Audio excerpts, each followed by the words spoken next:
It was 1922 in the village of Maxley in Sussex, England, where these strange events took place. Edgar felt himself fortunate to live in the idyllic community. Its peacefulness was broken only on Saturdays and Sundays by motorcars and bicycles speeding between Brighton and London, despite a notice just outside the village begging travellers to slow down. The following 5 days would then be cheerful and leisurely again. Edgar also felt himself fortunate to have an interesting neighbour called Francis Ercombe, a retired Cambridge professor who is now devoted to a study of the occult and the psychical side of human nature. The previous spring they had welcomed another neighbour to the pleasant little community.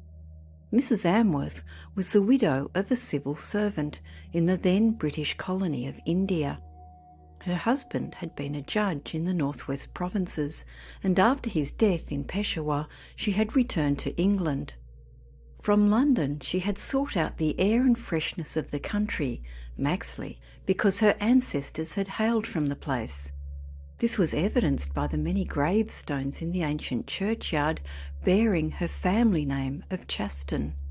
Genial and gregarious, Mrs Amworth excelled in hospitality and socialising, throwing luncheon parties and small dinners, and was always up for a late-night card of game or soiree.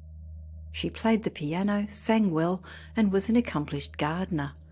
Everybody liked the cheery new neighbour, with one exception, Francis Ercombe.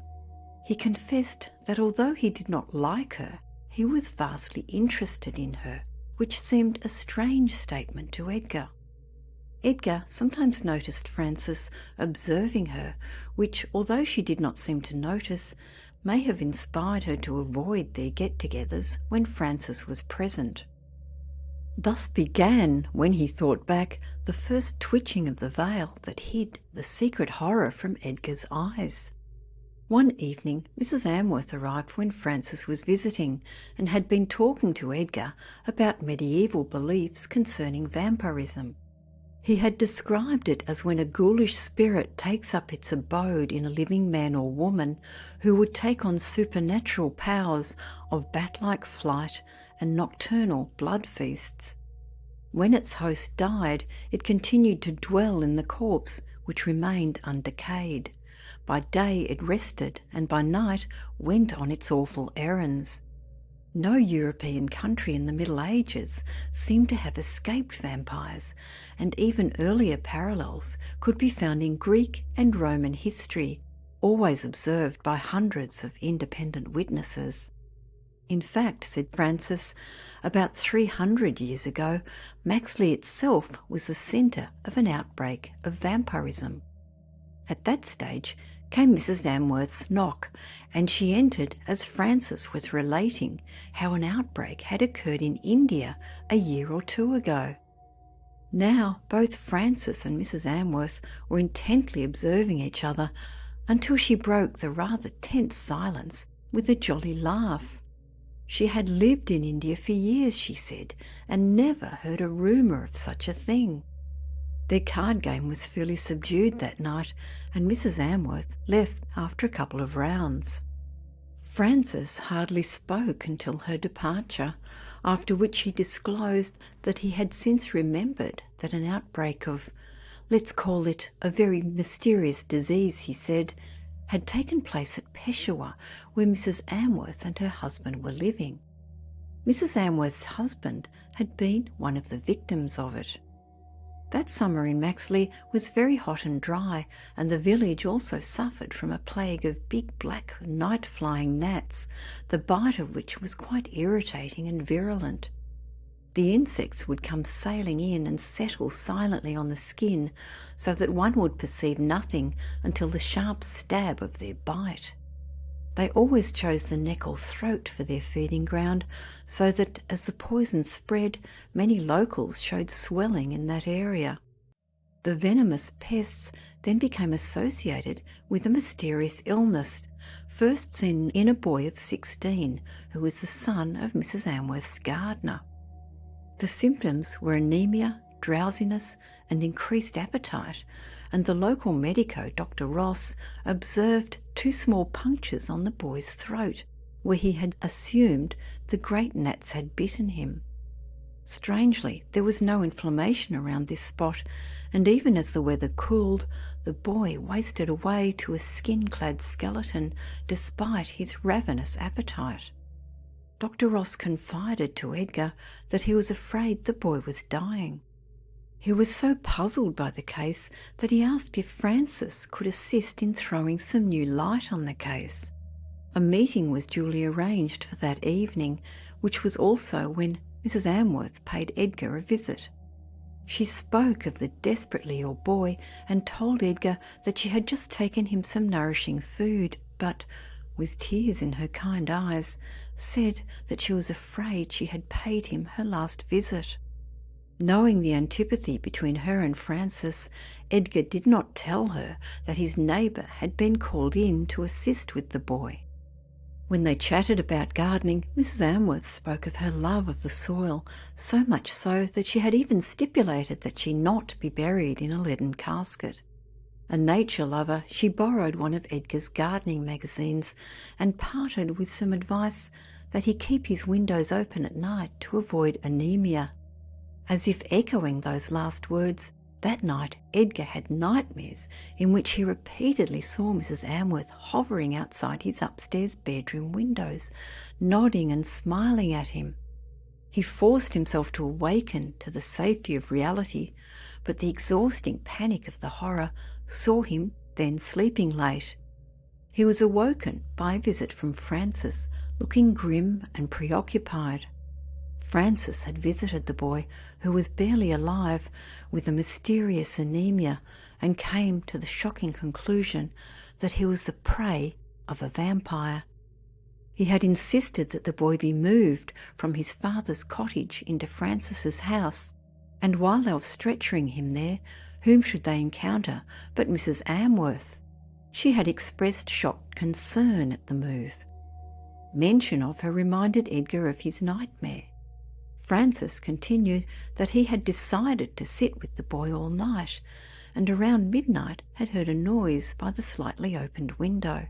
Something was outside, apparently trying to push it farther open.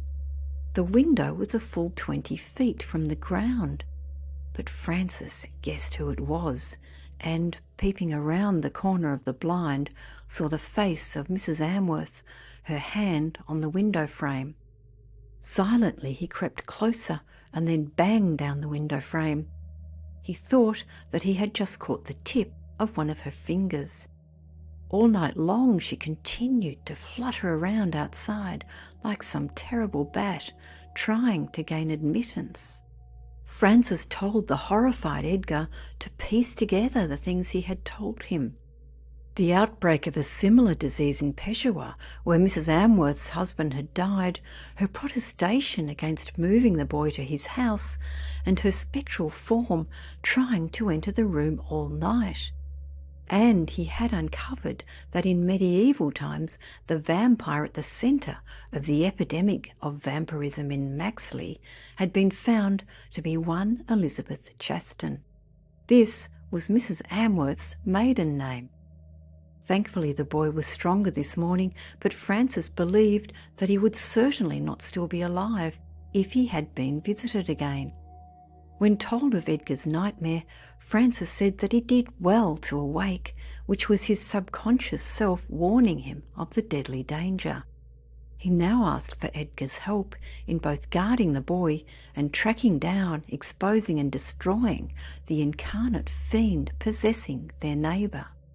For the next 24 hours the pair alternated keeping vigil on the boy, who continued to recover. The day following was Saturday, when Edgar tackled the weekend stream of motors to again cross the road to Frances's house to resume duty. Mrs Amworth, walking nearby, held up her hand in a gesture of salutation, and the three met up. Edgar, and he was sure Frances, both noticed that one finger of her left hand was bandaged. She said that she had come to bring the boy a bowl of jelly and to sit with him for an hour, as they were great friends, and she was overjoyed at his recovery. After a pause, Francis shot out a pointing finger at her, saying that he forbade her to do that, and the reason she knew as well as he. Edgar had never seen so horrible a change pass over a human face, as she blanched to a ghastly grey and raised her hand as if shielding herself from the cross Francis drew in the air. Mrs Amworth shrank back, cowering onto the road where, to a shout, grinding of brakes and wild hoot from a horn, she was struck by a car and soon lay lifeless. 3 days later, Mrs Amworth was buried in accordance with her wishes, but Francis still appeared uneasy. 3 months later, Edgar was walking home at about 11 at night, and, passing Mrs Amworth's former home with its "To Let" sign, heard the click of her front gate.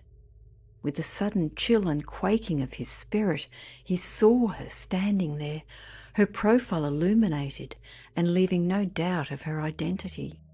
She appeared not to see him in the shadow of the hedge, and went swiftly across the road to enter the gate of the darkened house directly opposite.